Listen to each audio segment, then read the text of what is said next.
Okay, what's our next topic, Geoff? Well, we're going to talk about the Second Amendment. Oh, fantastic. Well, I was at a rally last weekend in Frankfurt, Second Amendment rally, and I would say in the time I was there for maybe a period of 2.5, maybe 3 hours.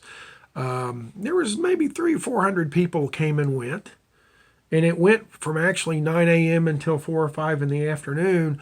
So I would say in the course of the day, at least 500, maybe 800 people came through there. Mm-hmm. So What was your rally about? well, they're against these so-called red flag laws, and the red flag laws involve people being able to anonymously call and say, "Hey, my neighbor's crazy and he's got a gun," and then law enforcement showing up and taking his gun away without due process. And then there's another bill. George Brown, a Democrat, is sponsoring this bill where he wants to ban certain types of guns. So I went to the Second Amendment rally and they let me speak. I gave a very short speech. I think it might have been a minute, might have been 90 seconds, but basically I just said that, the Second Amendment was your gun permit, and I didn't believe in any restrictions on any type of gun or weapon, no special taxes on any type of gun or weapon, and that the Second Amendment was your permit. So there's another rally coming up January 30th, I believe, and then in Virginia. Virginia is really becoming one of the so-called, let's use the word battleground states, which could become a real battleground if we're not careful here. That the governor of Virginia wants to send out 16 men, maybe men and women, I don't know, to confiscate guns under these red flag laws. And guess what? The people of Virginia, the gun owners of Virginia, are standing up against it in a very big way. So there are thousands of people, thousands, who are going to these protests in Virginia, and I hope to go to one if there is a big one, if they announce a big one. And anybody from Lexington that wants a ride, I'll be glad to take them. So I think I've covered my position on guns. What is your position on guns? Well, I'm also a supporter of the Second Amendment, and I don't think that the federal government should be taking anybody's guns. So I basically agree with your position. Do you think it's practical that they could even do it?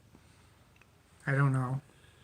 I would say it's not practical, that they don't have the manpower, and that if gun confiscation became the norm, I think you would see an uprising of civil war proportions, or civil disobedience at its finest. So I saw an interesting article yesterday that talked about the hunters of Wisconsin. I forget the numbers that they had in Wisconsin, that people that are hunters, and the hunters of Wisconsin would compromise the eighth largest army in the world at present if they all got together as an army. So you can multiply that by all the other states, and you can figure. No, I can't believe it would be the eighth largest. Well, you have to, Maybe. I think there's, Yeah, maybe. I think there's several 100,000 people in Wisconsin that would Okay. consider themselves hunters. Oh, okay. In Kentucky, I would say 50 to 100,000, maybe more. Sure. And so when you look at the armies of the world, there's not that many countries that have large standing armies. Okay.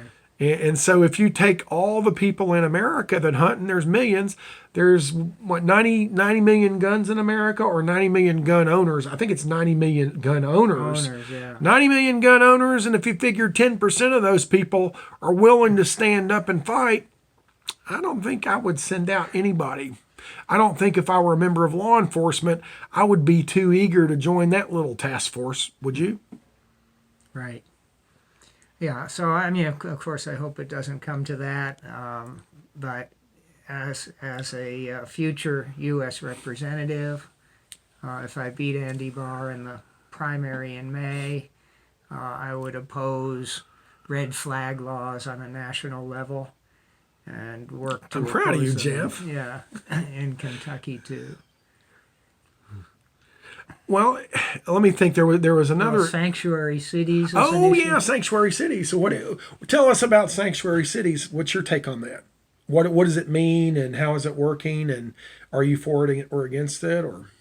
Well, in my history of anti-war activism, Sanctuary City was used to be a city where undocumented refugees or undocumented citizens could go, where the city government would not cooperate with Federal law with enforcement. ICE, federal. So that's what I used to think sanctuary cities meant. I guess it means today it means, in the context of guns, Right. a city where a red flag law will not be enforced by the police. I Is that agree. right? Is that Yeah, accurate? that's the way I see it too. What I find interesting is that in this case, the people that are resisting federal oppression are people that are simply trying to uphold their constitutional rights. In the case of sanctuary cities for illegal immigrants, you could say that it's a moral stance against deporting people, but at the same time, they don't have a constitutional footing. Whereas with the gun owners, they actually have a constitutional footing. Well, now if they're refugees fleeing persecution in their country, then they do have a constitutional right to be here. And I'm not about deporting people. I'm not.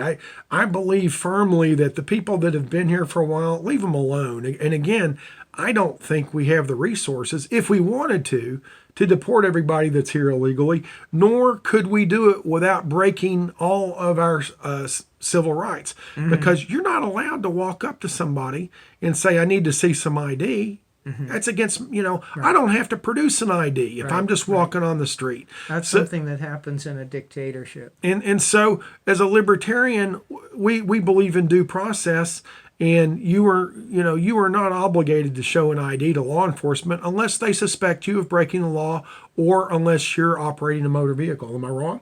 You're right. Okay. So from a practical standpoint, I don't believe we can round up anybody. What I do believe that, what we can do if we want to discourage illegal immigration, is don't give benefits to people that are not, legal citizens, that are not documented, etc.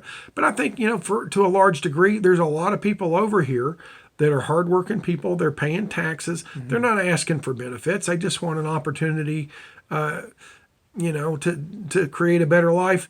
And from a practical standpoint, I'm not against that. And a lot of these people are people that I would admire.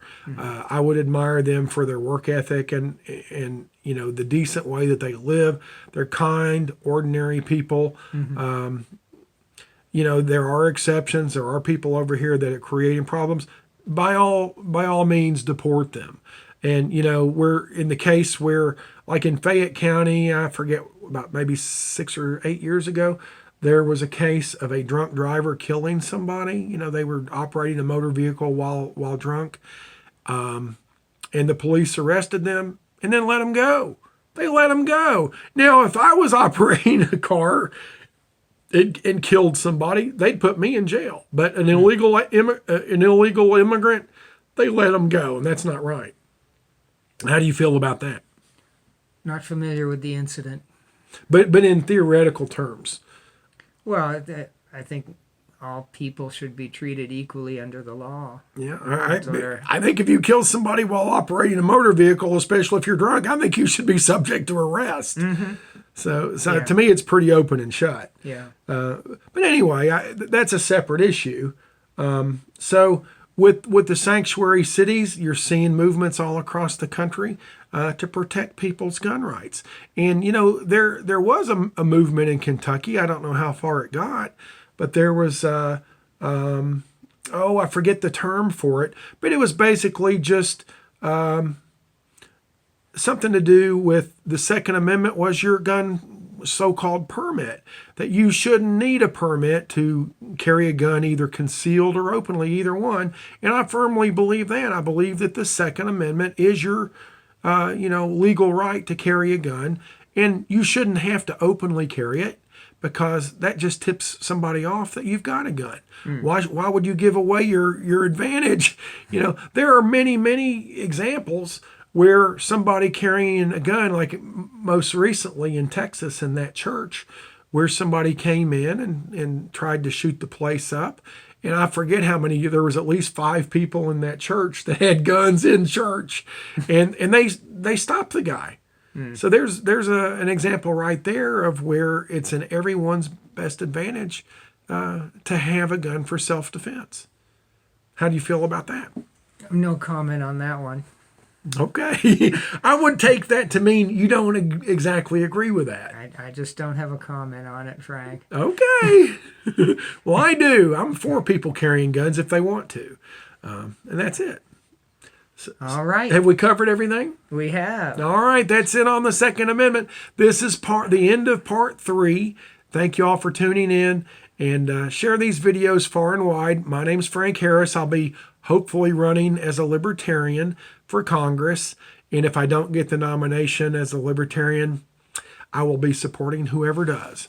And you are? Geoff Young, a Republican as of last July 2019 when I switched parties, running for the U.S. House of Representatives. My primary opponent is Andy Barr. All right. My website is Young for Kentucky, YOUNG, the number 4, and KY. Well, my website is not currently up and running. Hopefully it will be soon. My website in 2018 was votefrankharris.com, and I suspect we'll be using that same website again, but right now it's not up and running. So hopefully it will be in the very, very near future. I should have news in early to mid-February about whether I get my nomination or not. And best of luck to you. Okay, good luck, Frank. In getting your nomination against Andy Barr. Thank you. Thank you.